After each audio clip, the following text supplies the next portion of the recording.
Okay, we are live. I am so sorry, everyone, for the technical difficulties for a second.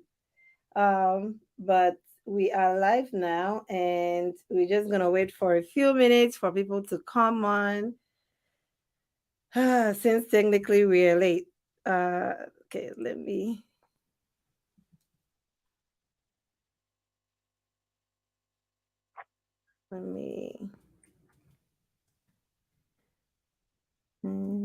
stream.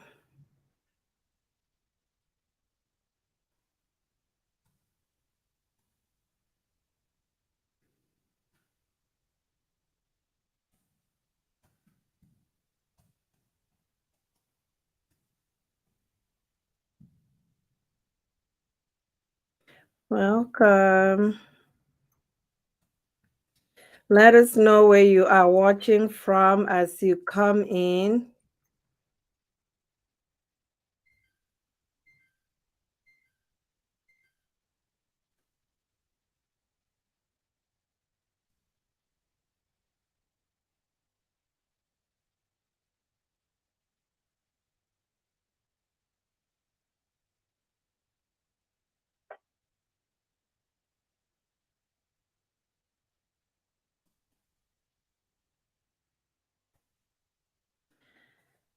All right. Let's see.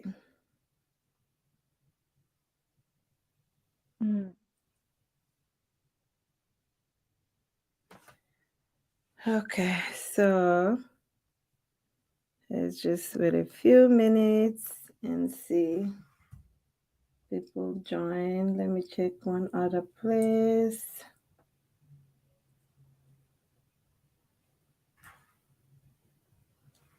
Yeah, that wasn't.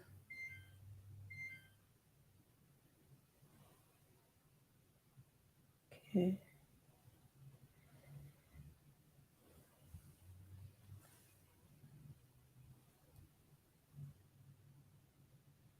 See if this one is on. Okay, that's working. Okay, let me see.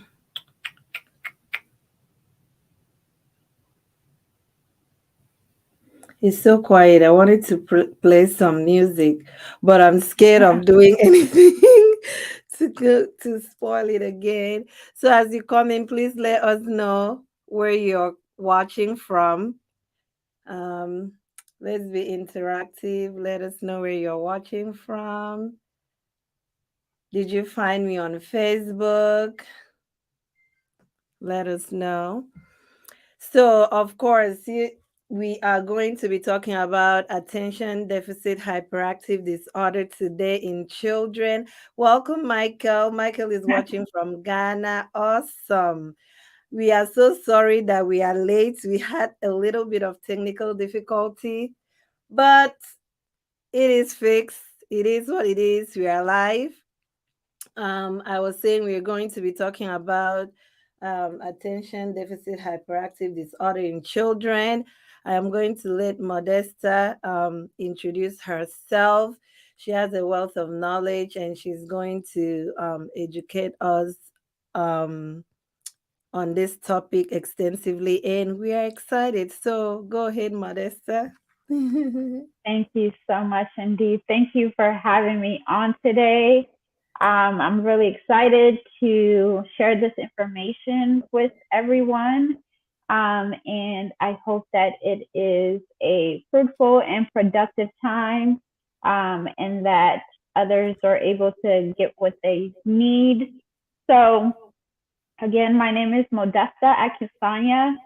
I am originally from Togo, West Africa. I was born there. I came to the States around six, and I have been in Maryland most of my life. Um, let's see. So you're probably wondering my last name. My husband is Nigerian. He's Yoruba. Uh-huh. And I am a licensed graduate professional counselor. I went to the University of Maryland, College Park as undergrad and studied sociology, and went to Johns Hopkins in Baltimore to study Hmm. counseling. During that time and that training was in schools. I did my internship and some of my work in middle school and high school. One of my schools was an all boys school. Oh, wow. So worked with a lot of students there. And my other school obviously was co-ed. So I have some experience working with adolescents that age. Afterwards, I have worked with students in elementary school and middle school. I spent 4 years in Montgomery County Public School System as a school counselor, 2 years in elementary and 2 years in middle school. I am currently heavily focused on therapy. I am a mental health counselor and I work specifically mainly with clients from Safe Harbor Christian Counseling. And I've been doing that for a couple of years now. I have worked with a variety of clients and people from different backgrounds. In terms of ADHD, working in the school system, I've gotten a chance to work with many students who have struggled with ADHD and working with their families and their parents. And it's still an ongoing challenge for many people in the field that I'm in right now. Uh-huh. That is so awesome. Oh my goodness. We are so happy to have you. I feel like we are so lucky to have you today. That is amazing. That is, I mean, how do you survive in a school full of boys? I have three boys, and I'm telling you, it's not easy. And to work purposely, because that's my choice, working with school full of boys, I think that's amazing. And as you're gonna probably explain more to us, for us, ADHD is much more common in boys than girls. So at this point, I am going to let you take over, Okay. talking about ADHD. So if you wanna take it from here, let me see. Hopefully, I can share your screen. Oh, would you like me to share my screen? Oh, sure. Okay. I will have to pull it up. So just give me a second to do that.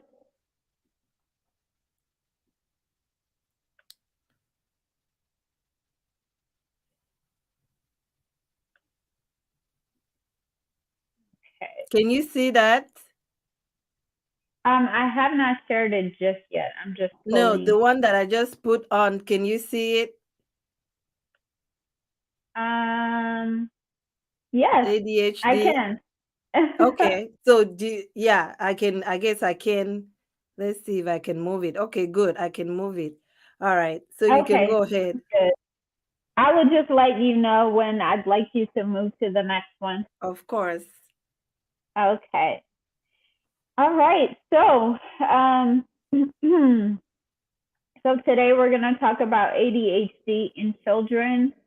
Um, so we will be talking about exactly what is ADHD, how does it impact children, and also we will talk about how do we move forward once we have an understanding of what that looks like. We can move on to the next slide. Okay. I think first and foremost, it's important for us to define what. First, we're going to talk about what exactly is ADHD, and I also want to specify when we talk about children what that group looks like.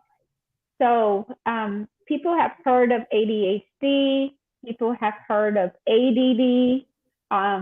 They're in some ways very similar. Attention deficit hyperactive disorder is a neurodevelopment disorder. What that basically means is that the condition impacts um, your brain. That's kind of like the organ that is mainly impacted, and obviously our brain functioning is an important aspect of our health, our personalities, our behaviors, our thought process. So the condition impacts the brain development of children, of individuals, and what that basically means is when children are growing up, we look for milestones, developmental milestones that help us know, okay, like my child is doing well academically, speech wise, understanding. And so ADHD impacts that. And so that comes out in different ways in forms of impulsivity, inattention, and hyperactivity. So ADHD is a loaded word that breaks down some of these behaviors of those three that I mentioned. Um, can you move back one more time? Okay, thank you. We're going to stay there. I wanted to also talk about children. What do we define as children? It's basically school age children. We are focusing on from the early age of infancy all the way up to 17, 18, even 19 years old. So when we talk about children, we talk about children in that aspect.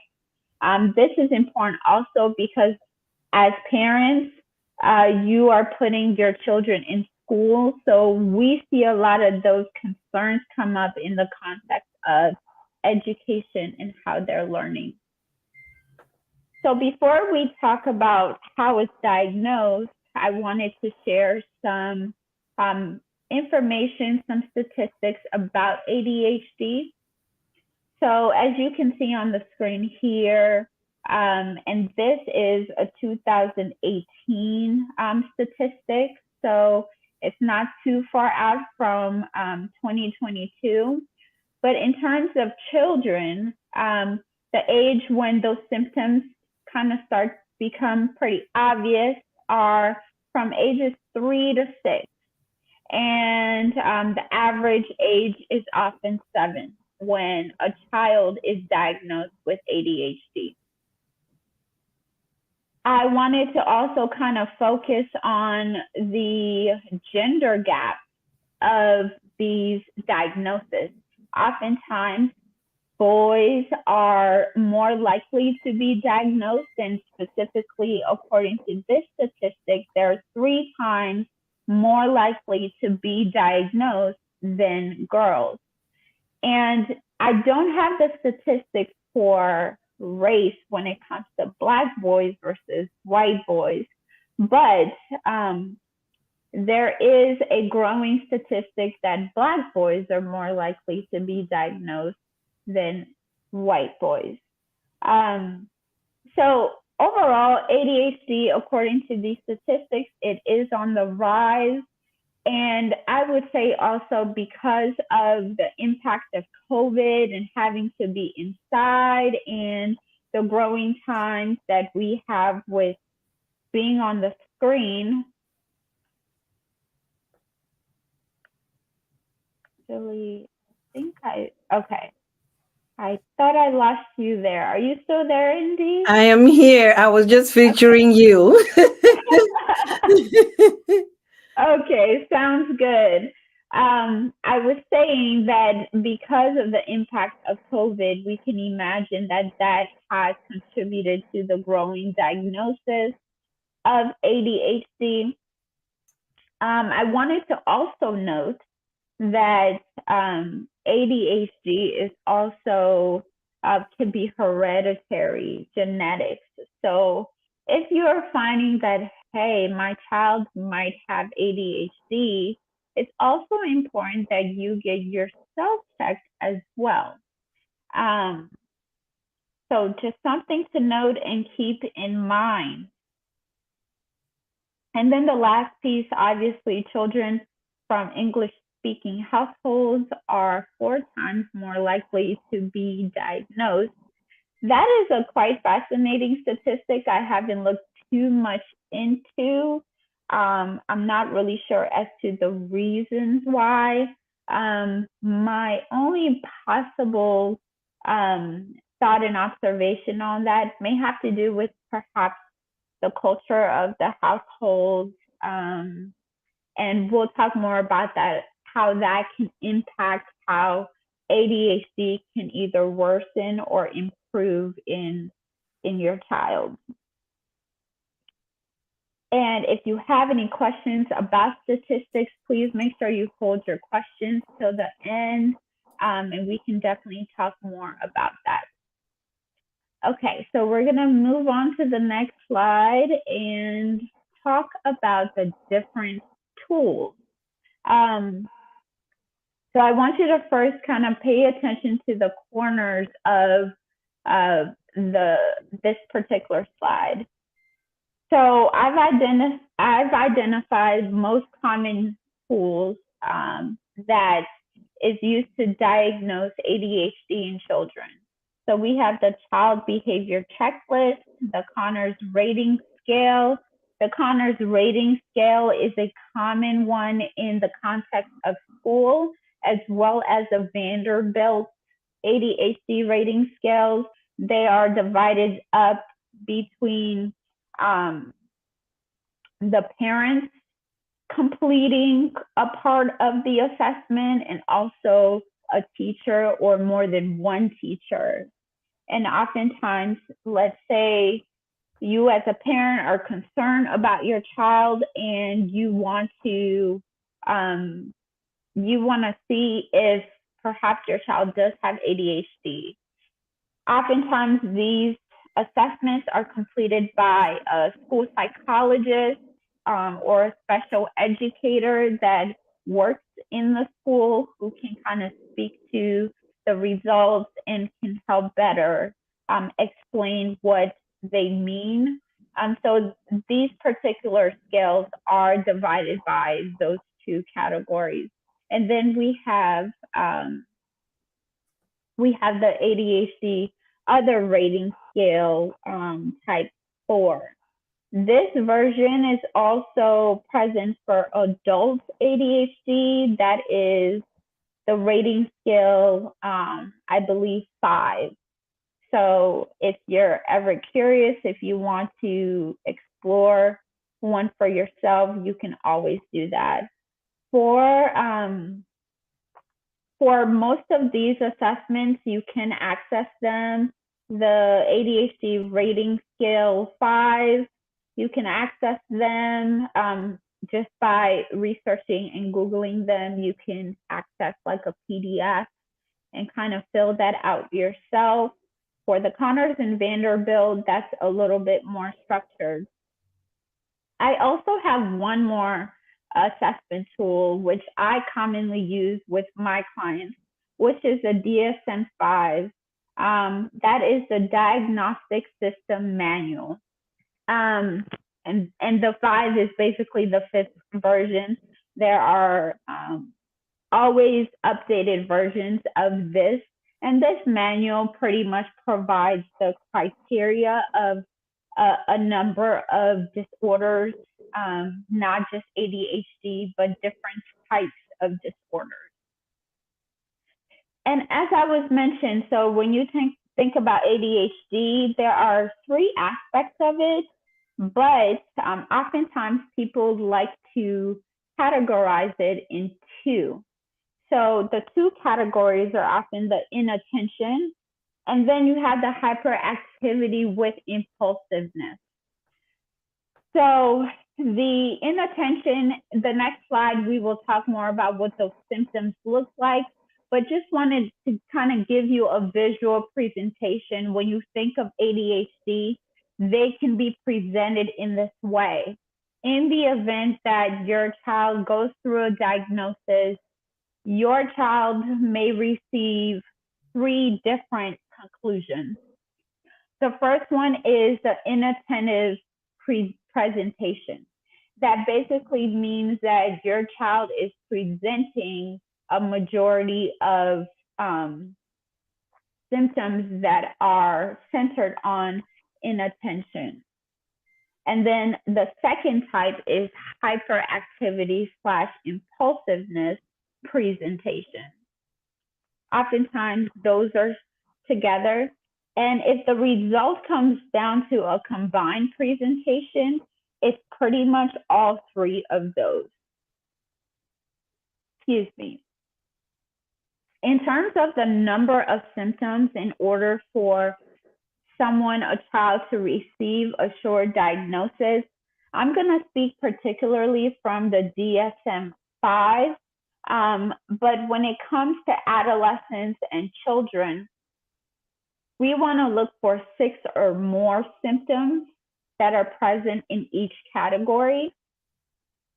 We also want to assess whether those symptoms are impairing daily functioning. And daily functioning is basically items such as, is the ADHD impaired so much that you're seeing that it's hard for your child to even like remember to take care of themselves, brush their teeth, remember to maybe attend to certain tasks, concentration, those types of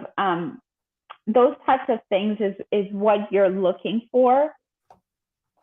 So the number of symptoms is important, and we want to also assess how long it's been happening.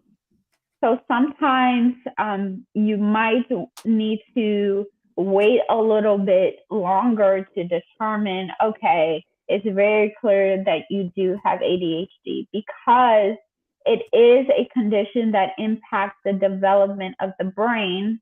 We want to be able to allot time to be able to determine whether this is a sure diagnosis.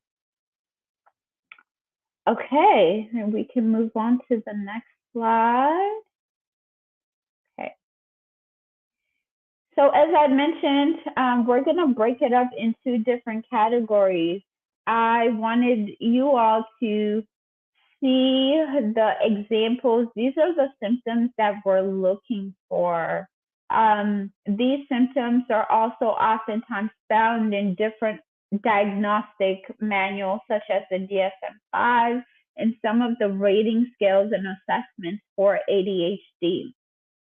If you look at the inattention side, you can kind of see some of the tangible symptoms, the behaviors that is reflected in children that may have ADHD.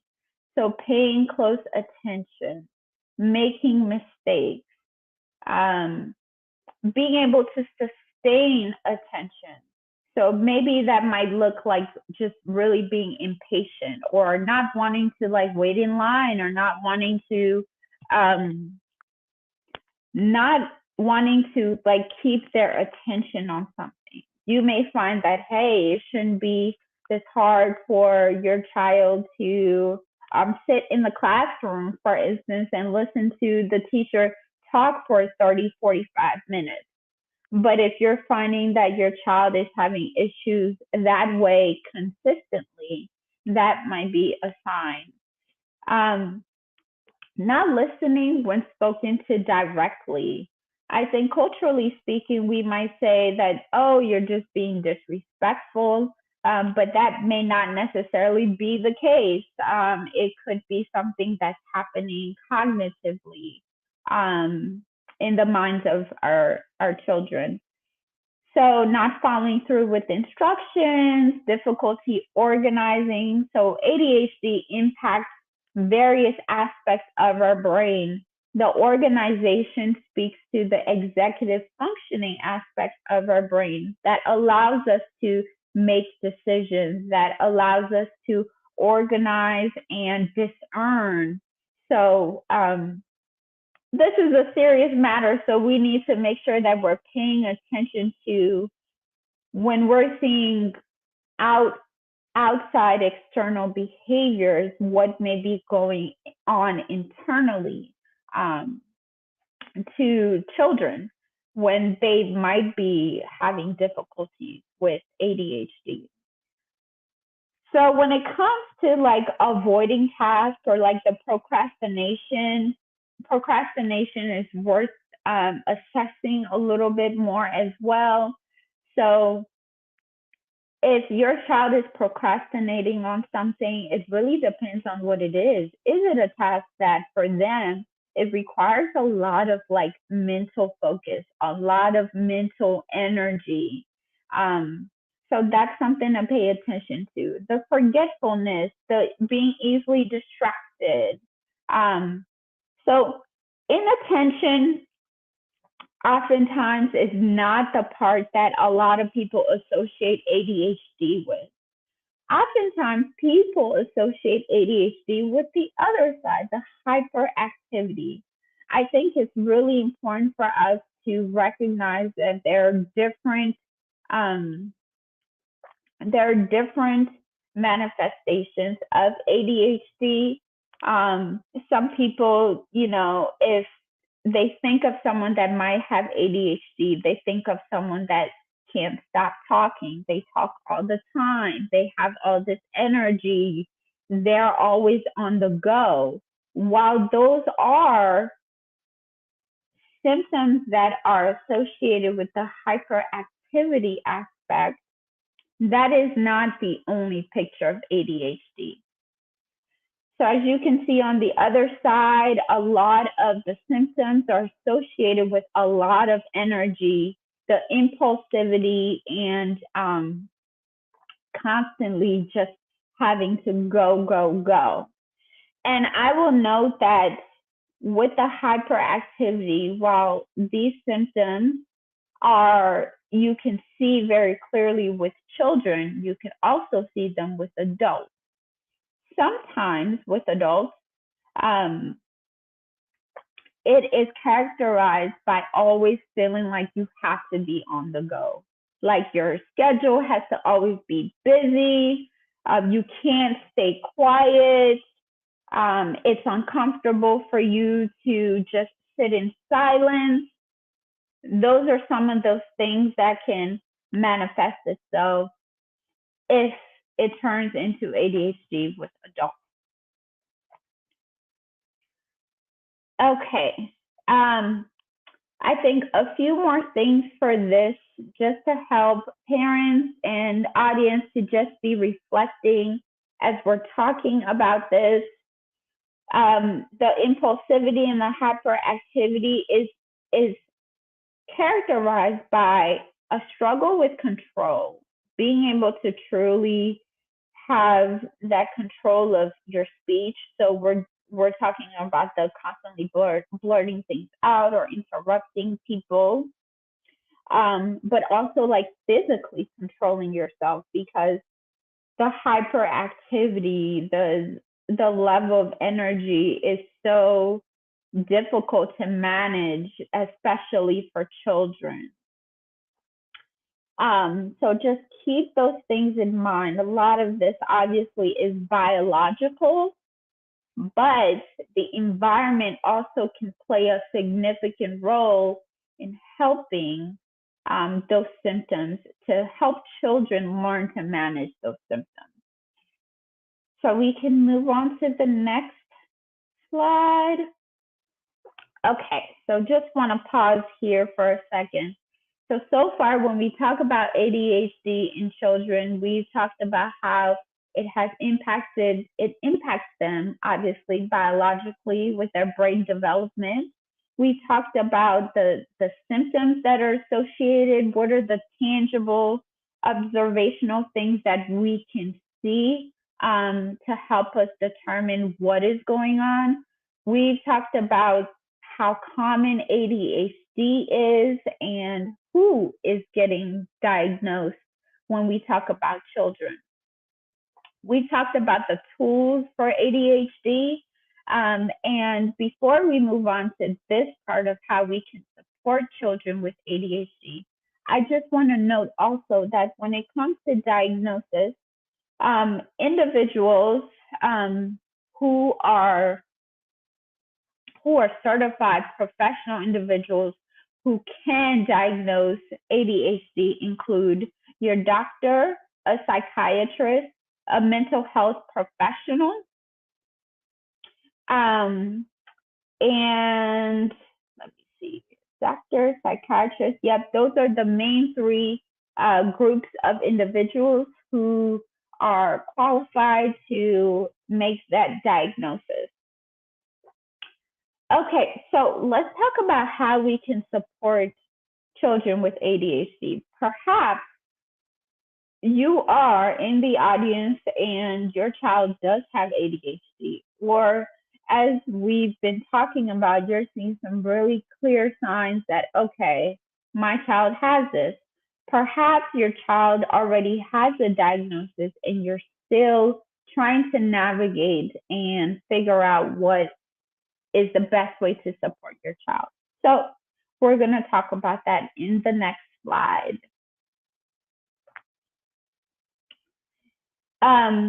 You've probably noticed that I like Venn diagrams. And in my field of work, I often come from a holistic approach.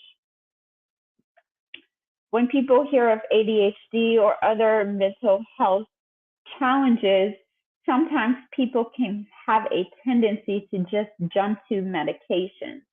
But if you're working with a therapist, for example, then we want to often start with the most non-invasive approach. That basically means that we want to take an organic approach, which we'll talk a little bit more with the bullets that are listed on the screen. As we've been talking about the impact of ADHD in children, we can come to a conclusion that ADHD does not just impact one part of the child. And in order for a diagnosis to arrive, we want to also recognize that ADHD is playing a role in more than one area of the child's life. So it's not just in school that they're struggling, but you may be observing that in the home as well. So we want to see more than one area where it's presenting itself. And so the Venn diagram, in terms of the treatment, in terms of the approach, we want to make sure that we address all of the child with ADHD in mind. And understanding physically, how does this impact the child spiritually, emotionally, and mentally? And so the first part of treatment, which is really important, is education. And in the therapy realm, that's psychoeducation, which is basically giving you proper information and helping you understand what exactly is this, right? What is happening? I'm really struggling. And with anything new or with anything that we might not understand, it comes with different mixed emotions as well. Emotions of maybe shame, maybe guilt, maybe confusion, maybe anger. And so education provides a level of balance to help you kind of manage what is going on. So it's really important to learn, how does ADHD look like in your child? And that may look different from child to child, and also developmentally where they are. Whether they are 4 or 5 years old to when they're 11 years old, the way that it presents itself might look different and have its nuances. Early detection is also really important. So if your gut or you have a sense that this might be ADHD, or I'm a bit concerned, or this is looking like this might be what it is, please, please, please detect and look into whether your child does have this diagnosis. again, in recognizing that this impacts majority the development of your brain, um, you compare the brain. There's been a lot of research comparing the brain of one that does have ADHD versus the one that does not.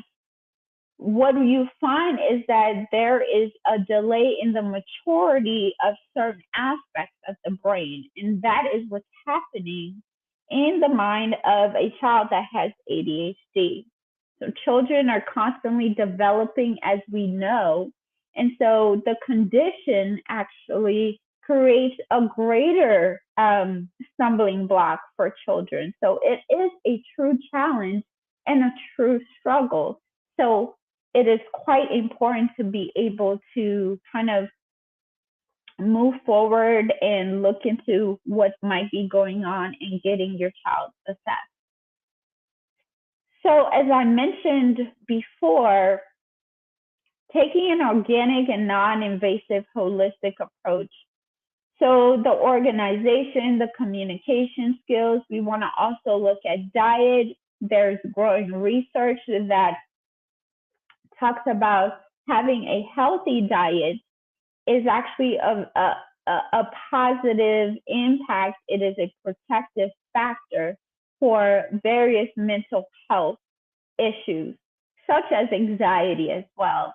And sometimes with children or individuals who do have ADHD can also can have anxiety and other mental health challenges attached to that diagnosis.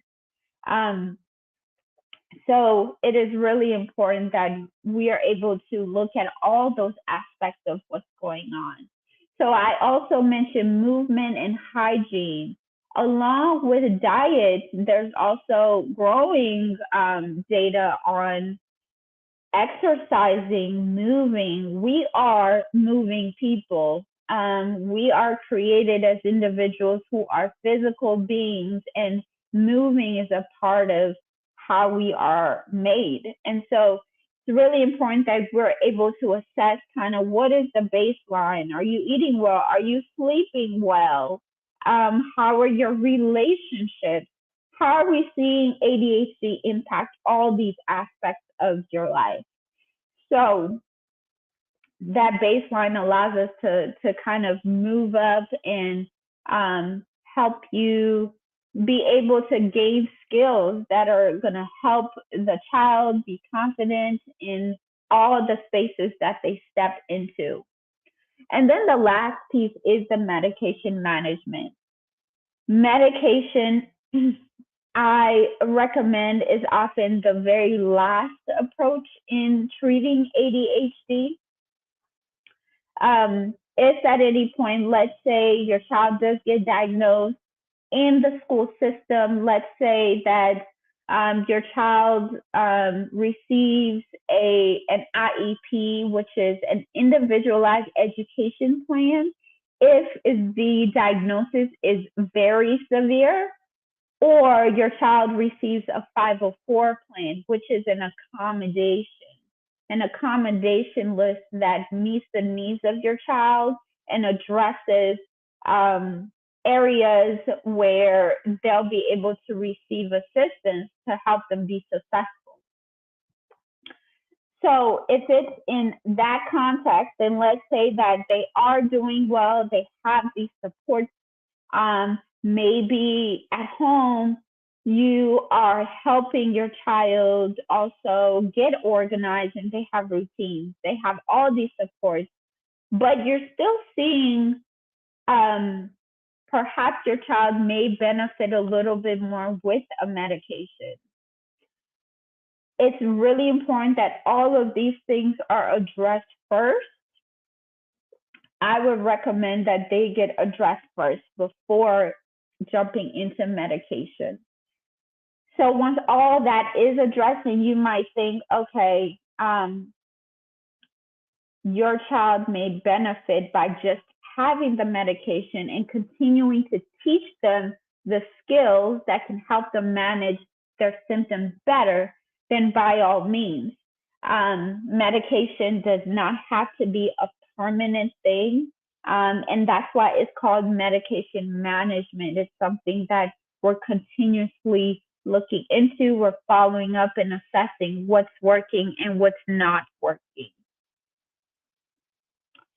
Okay, and we can move on to the next slide. Okay, so tips for parents. The first one, obviously, is to be involved. I think that's tied into educating yourself as well, knowing your child. How does ADHD affect your child specifically? Sorry, give me 1 second. I need some water.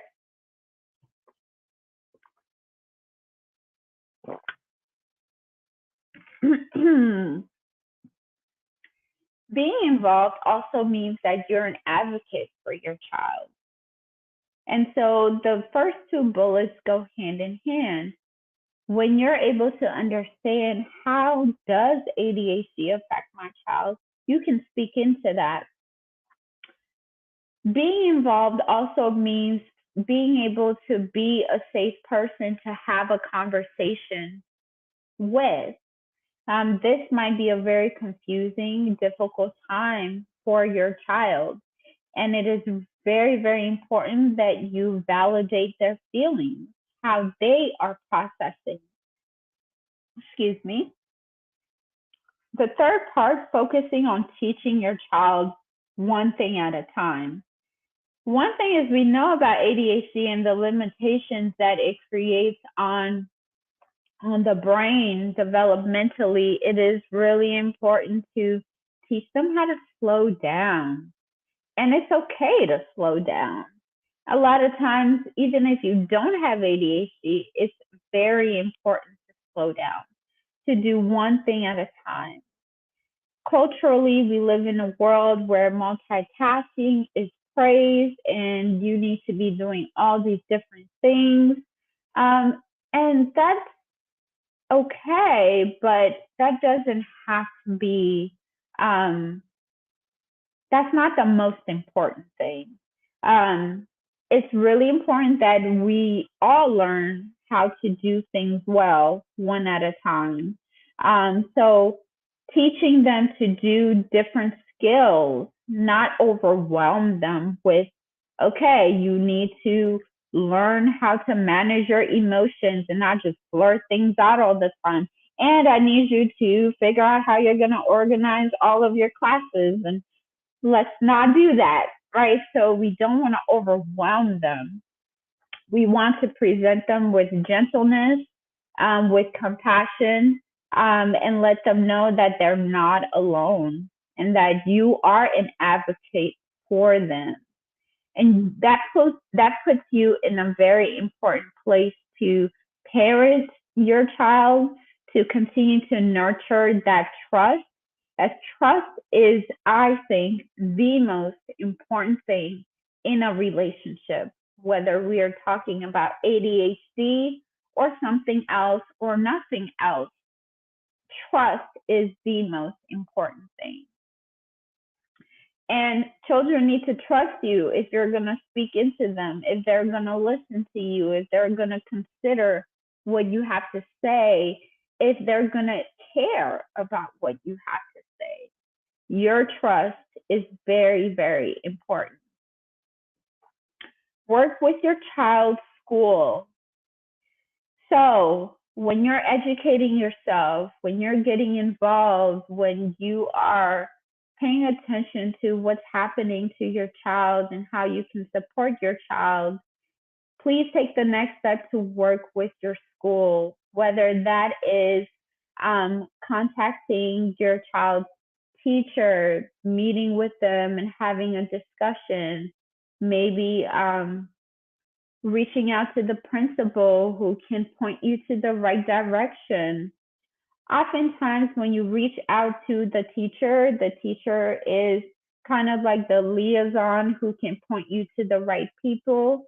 As a former school counselor, that is also a second person that you can reach out to, your child's school counselor, who can support the child and also support the family and provide information to um, make that step kind of smooth for you in trying to figure out how do we move to the next step to support your child.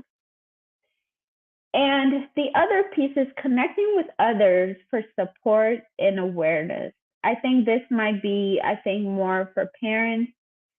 For children, it depends on the child, but oftentimes children do not want to be the sore thumb. They don't want people to know that there's something wrong with them, etc. And so while it is important for children to have a place where they feel like they belong, it's also just as important for parents to have resources to be able to tap into other people or other literature, other information, just to build on that awareness. Awareness is an ongoing thing. It's not, oh, my child has ADHD. Let me just look into this and then it's done. It is an ongoing learning. And that equips the parents so that they're mindful and that they can even be in a place to look out for new things that might come up with their child. And there are various resources online. I have placed some, I think, in the next slide with links. But there are so many resources. Andy, if you could go back one more time so I can talk about the last one. I've touched on this just a little bit, but yes, ADHD is genetic. It can be where parents who have ADHD have children who have ADHD. And so it's important for you to find out that if you have ADHD and begin to do the work for yourself as well. And we are the best teachers when we also do it ourselves. So please make sure that you assess whether you have ADHD and what kind that you do. Sometimes parents may be the hyperactive one while their child is the inattentive one. So it doesn't always translate and present itself exactly the same. Okay, and then our second to last slide with the resources. I just presented a few. So the one on the left, Chad, is a website that has countless of toolkits for parents, different guides, different educational resources. It is all about children with ADHD and how do you support them. It also has information about different resources and support networks that you can get engaged in. The Child Mind Institute is also a great resource that is similar in providing a lot of education. There are a few research-based articles and just growing information and things that people are looking into in regards to ADHD. And then we have Safe Harbor Christian Counseling. We have various therapists who specialize in ADHD and have a lot of experience with working with clients with ADHD. So if you might be considering therapy for your child or just adding that extra support for your child, this is a really good resource as well. Okay, so we have wrapped up. I hope I did not go too long, but want to give some time and some space for some questions that people may have or any comments. So I'm going to go into like the comment section and just go over, like, read out questions that um people had asked when you were teaching. So someone, Ogechuko, was asking if we can post the slides, and I said yes, we will at the end. And then she said, "How can I, as a teacher, since I'm not trained to diagnose, how can I help? Basically, how can she help as a teacher?" Yeah, of course.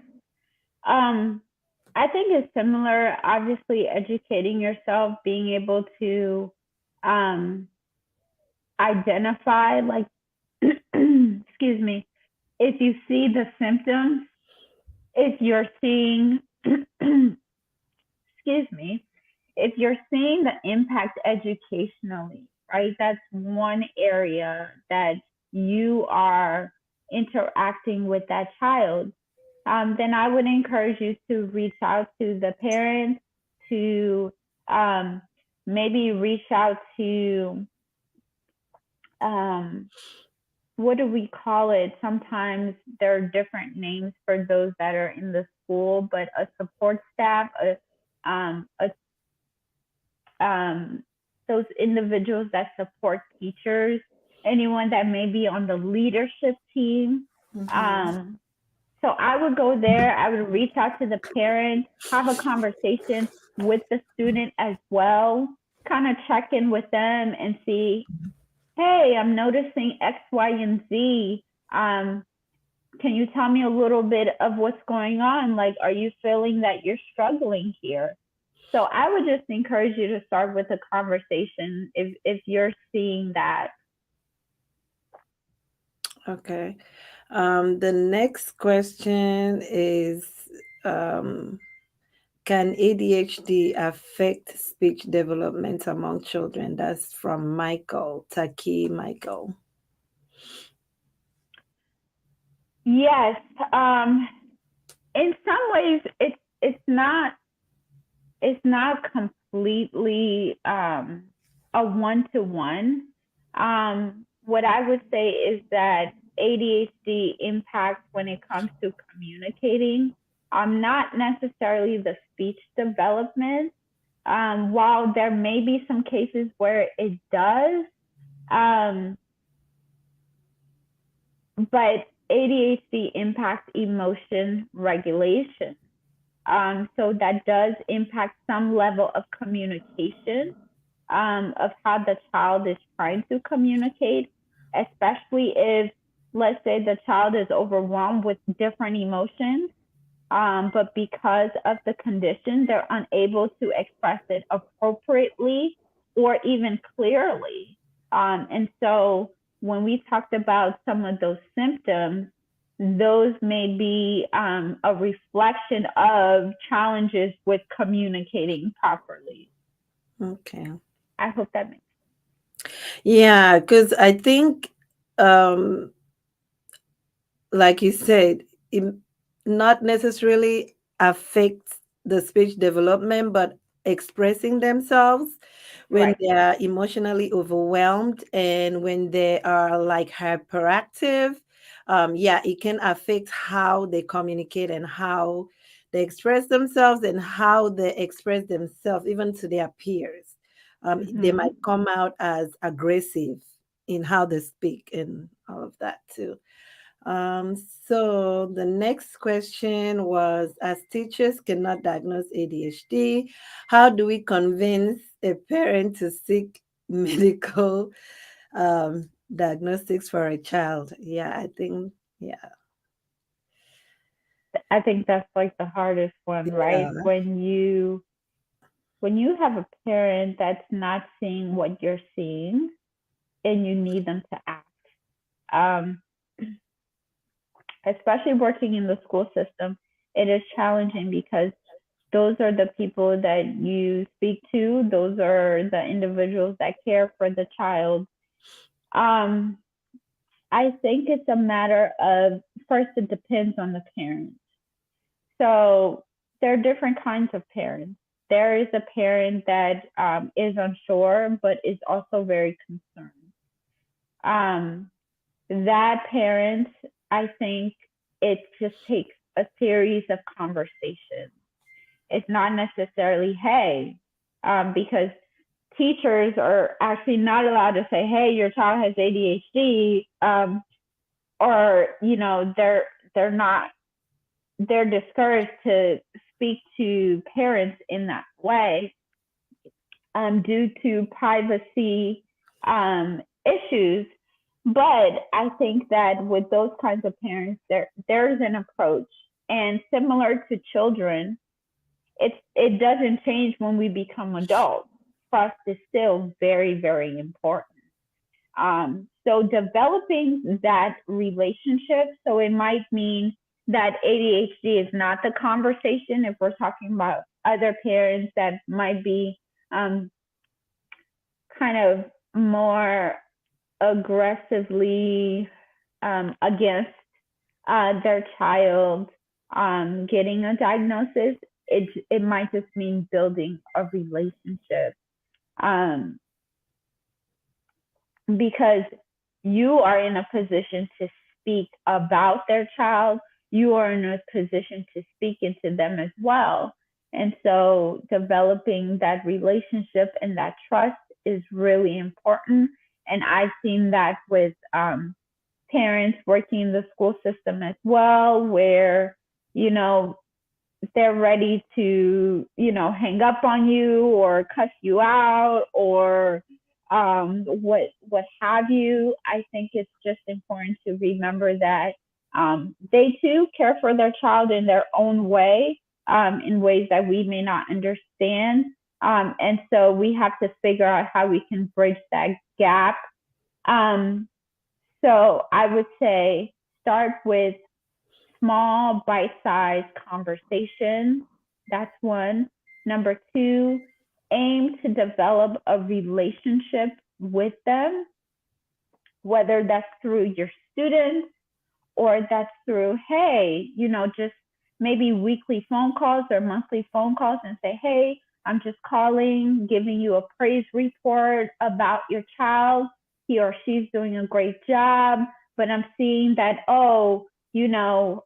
they could do better here. And just continue to give information and see what they do with it over time.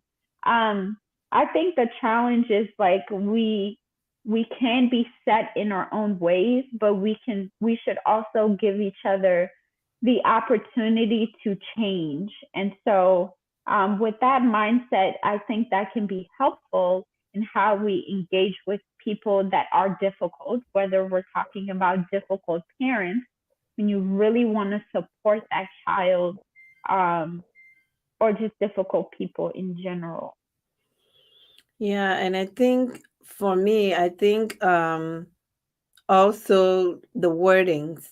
Parents are very sensitive, especially with African parents. You have to be very, very careful because it is something that we are still growing into, trying to embrace the fact that people do struggle in such areas.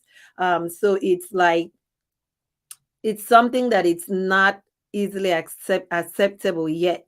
So I Mm-hmm. for me, like the wordings that you would put to the parents is also important. So like using the word ADHD, that's no, especially with someone that is very defensive. You don't want to use that, but highlighting on how the behavior is impacting the child's education, sometimes that will help the parents to be a little bit more receptive to what you're saying.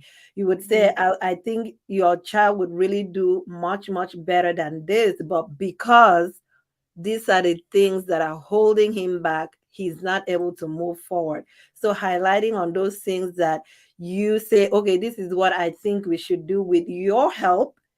If you help me, we can work together to make sure that Mm-hmm. he gets the best help. Or I think you should do this and this and this, and that's for the child, okay, to be better. Not that he something Mhm. is wrong with him, but to get him to be better, because not only does it affect the child's education, but it also impacts self-esteem.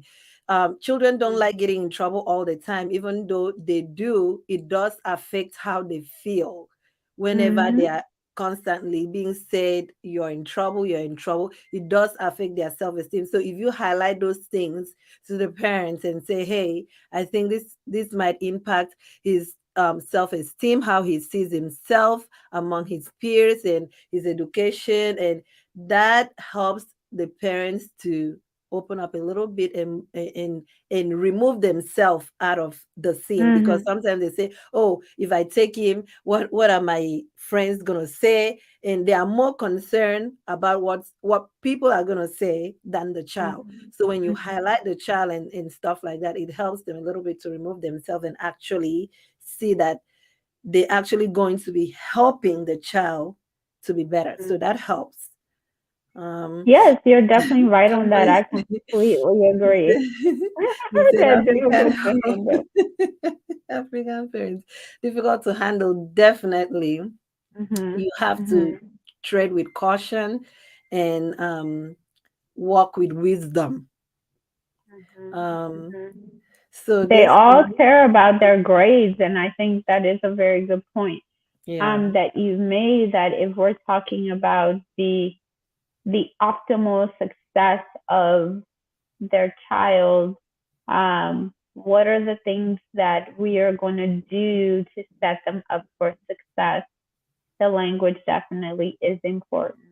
Um, and being as clear as possible. What are the behaviors that you are seeing? Hmm. And be specific and say, hey, not as a way to even get them in trouble too, because you are right. We kind of gotta.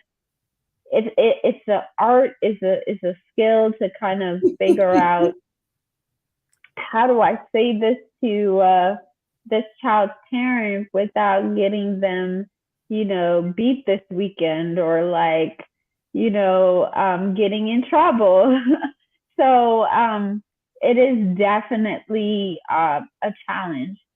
So the language piece is important, but I think it helps to be able to identify what are the actual behaviors that you're seeing.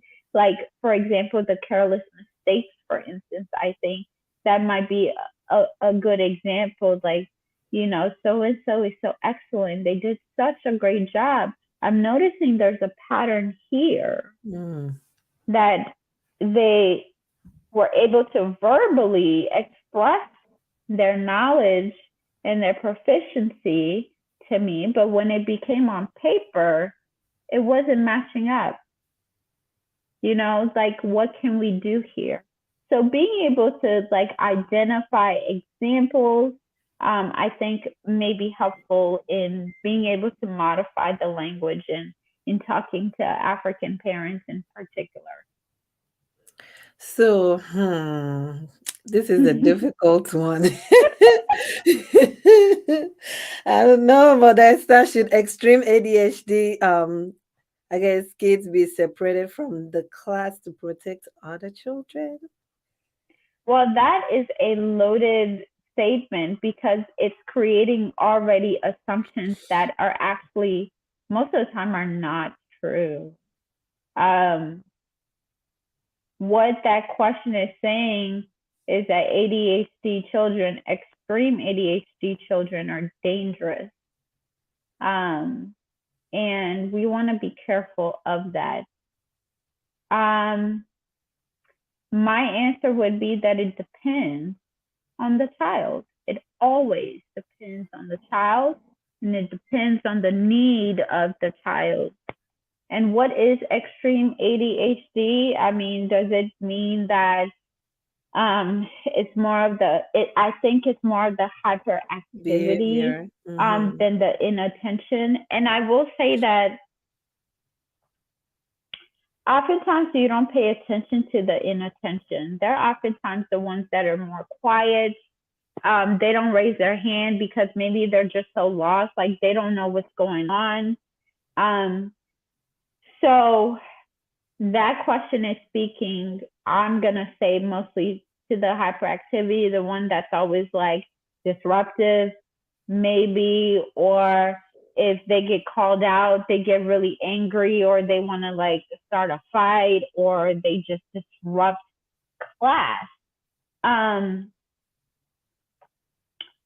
Before it gets to a place where that child needs to be separated from the class, the teacher and the environment has to aim to benefit that child. That child has to feel safe. There needs to be things and strategies in place that allows that child to manage whatever those issues are. And if at some point where that is not working, then maybe a conversation of separating or reducing the class size or doing something else can be the conversation. Um, but I think it's important that when we're talking about extreme ADHD, what does that actually look like? We have to be able to do our part first before we say, oh, get out, or, you don't belong here. Well, what have you done to support me? Because as adults, it is our job to support children. Okay. Yeah. And I would just say, I'm assuming that question is mainly during maybe the child is having a disruptive, behavior in class and maybe trashing things and disrupting other kids. So that's what I'm thinking the question is trying to, imply. So again, also I think for the safety of the child, at least I know here, depending on the grade and what's going on, there's something called timeout, which is also like a time for the child to cool down. But like she said, you gotta be um able to support the child and ensure that you're also for the child, because that, going back to self-esteem, that also affects a child's self-esteem when they are being labeled as um and being this and I think if we end up talking about safety issues, it may not necessarily be ADHD. It ADHD. might be something else. Okay. All right. This Gloria say asked, since teachers cannot diagnose ADHD, who, oh, okay. I think you already said this, but I guess you, maybe she wasn't here when you said, you can like go over a little bit about, tell us who can diagnose ADHD. Sure. So doctors can diagnose ADHD. So a primary care doctor, a psychiatrist, that's a professional that is trained in medications and disorders, a mental health provider. So that is a therapist, a nurse practitioner. Um, who else comes to mind? Mental health provider, a counselor, not a school counselor. They're not in the place to do that, but um, a social worker sometimes can do that as well. So those are the groups of people who can make that diagnosis. And for the teachers, there's like a form that you can use to kind of list the behaviors that the child is displaying. And then I think you went over that, the Vanderbilt um, Yes, tool. the Vanderbilt and also the Connors. Um, so when it comes to those particular observations that you have to write down, it's not, it has to be through, I'm sorry, I forgot the last person, a psychologist. I knew I was forgetting somebody. A psychologist. So it has to be through either a school psychologist or a special education specialist. Um, So before a teacher gets to a place where they have to list those behaviors or make those checklists, it is often through those individuals who are asking of the teacher so that they can provide the documentation. Um, but that doesn't always have to be the main circumstance. If you're a teacher and you're noticing behaviors, you can list them yourself and just maybe develop some type of tracking, something you can use maybe for a parent teacher conference, or a way that you can spark a conversation. I was going to say back to school night, but African parents don't go to back to school night. At least my parents did not, and I I don't don't, know if more of them honestly. are going now, um, but maybe an honor roll assembly, I don't know. But for a parent teacher conference or something like that, you can um, make your list so that you have some talking points to address those concerns. So School this is, counselors cannot diagnose. and special ed teachers. No, they cannot. Special education teachers cannot diagnose, but they are part of the assessment process. Special education teachers work with the school psychologist in providing information for the school psychologist. Oftentimes, it's the special educators that facilitate the meetings to have other teachers speak into the observations that they're seeing in the child. And the special educators sometimes play a role in developing the accommodations, the plan that's going to help the child be successful in the classroom. Okay, so I will ask one last question and then we can wrap up. So, um, oh, I think we kind of talked about it a little bit. For parents that are resistant to um, getting their child diagnosed, like they see the symptoms at home and they see the teachers are reporting the same symptoms and they acknowledge that they see the same symptoms both at home and at school. But like we talked about, as Africans, they are resistant to getting the child diagnosed because they are worried about the label that's going to be placed on the child. And in the first thing that goes to their mind is that the child is going to be placed on medication. What would you say to someone like that? I would tell the parents to slow down. Like their concerns are valid, but slow down before, like, you determine if your child is going to get on medications or not. If you don't want your child to get on medications, there's so many other things that you can do. And nobody has to know about it if you don't want them to know about it. It is between you and your child.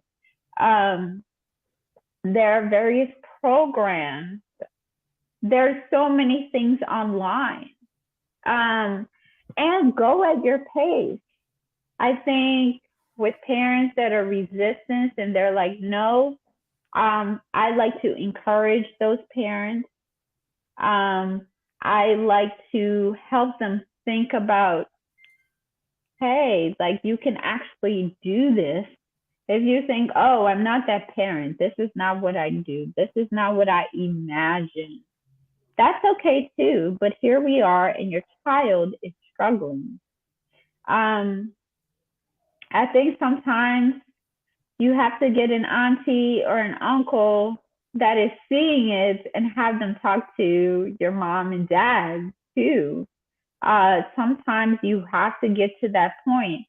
If the child is an outgoing child and recognizes, no, like I'm seeing ways that maybe the parent can help and they're not helping. Um, so that's what I would say about that. Again, I would say it also takes time. Um, and you want to be able to help the parent take feasible steps. So, like, it might not be, I need you to call the school because I have this problem. It might be just pay attention for the first 2 weeks. Like, what do you think might be off? And just start there. Mhm. So, something small that maybe they can digest and build up to it. You know, something that you just said that just resonated with me like strongly is the fact that nobody has to know. I think like you're worried about what this person will say, what that person will say. It's actually because you're telling them. Mm-hmm. Yeah. So you don't have to tell them what's going on with your child. That's between you and your family. So Mm-hmm. whatever is going on, you can get your child the help they need, and you don't have to talk about it with anyone else. So yeah, Mm-hmm. I like that. Mm-hmm. All right. Yeah. So thank you so much, Modesta. So for the people that joined late, we will post. I'm going to when this is over, I'm going to save this video with the slides on it so that if you want, you can download it yourself. Thank you so much, everyone that joined. And thank you so much, Modesta, because that was such an insightful conversation, which I think that we all need to hear. Especially, it looks like we had a lot of school teachers Mm-hmm. joining, and parents. It's a difficult sometimes, it's hard, but like you said, there are things we make it difficult. There are some things that we don't have to make it difficult. It's all how you see it and how you deal with it. So that was really, really, really amazing. Before we leave, I just want to tell you guys about this next live that is coming on. This one is going to be on April 9th. And this is going to be with a pharmacist. We are going to be talking about diabetes. So if you're interested in learning about diabetes, the medication, he is passionate about everything diabetes. He's board certified in ambulatory care. He is the director at his clinic. He's ready. So if you're interested, please join us April 9th. It's going to be at 1 p.m. and that's 6 p.m. West African time. So if you're watching from like Ghana, I think that's like 5 o'clock for you. And if you're watching from Nigeria, that's 6 o'clock for you. Yes, Gloria, it is going to be posted on YouTube. So it's going to be available on YouTube and Facebook. So you can download it. I'm not sure if I can actually, I know YouTube, definitely I can link the slides to be downloaded, but I don't know about Facebook. I have to figure that out. But it's going to be on YouTube. You can download it. And I'm also going to add it to my Instagram profile where you can download it. So thank you so much, everyone that joined. And of course, I know you guys are Mm-hmm. waiting to hear who won the giveaway that we've all been talking about. I know you guys, some of you found me on Facebook. Um, we did promise a giveaway, and I was just, whew, when you do a giveaway and one person has to win, it just, oh, I can send it to you to Gloria. I can definitely email it either way. Either YouTube is gonna be available on YouTube, and also I can email it to you. Um, so, ooh, um, I wish we had more to give so that everybody would win, but unfortunately only one person can win, and we picked it based on, since the whole live stream came out, how they interacted by sharing. They did everything, followed on Instagram, Facebook, came on the show, interactive. So the winner of, let me post it because the giveaway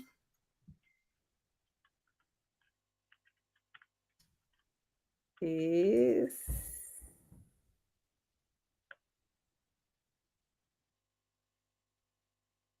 so this person won. It's, let me see. I hope I posted it. Yes, Takia Michael, because since the post was up, he was just sharing it everywhere, on Facebook, on Instagram, and just basically he was doing everything. So I am so grateful. We're going to have another giveaway. So please, please, please come on April 9th. Someone else will win something else. I'm going to post it out tonight. So to everyone that joined, please join again and you will stand a chance to win something. And for Michael, you will get, hopefully the email that we have is the right one.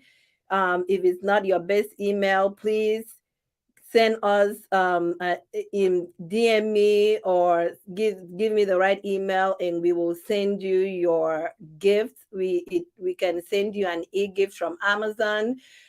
Thank you so much, everyone, for joining. Thank you so much. Until next time, bye.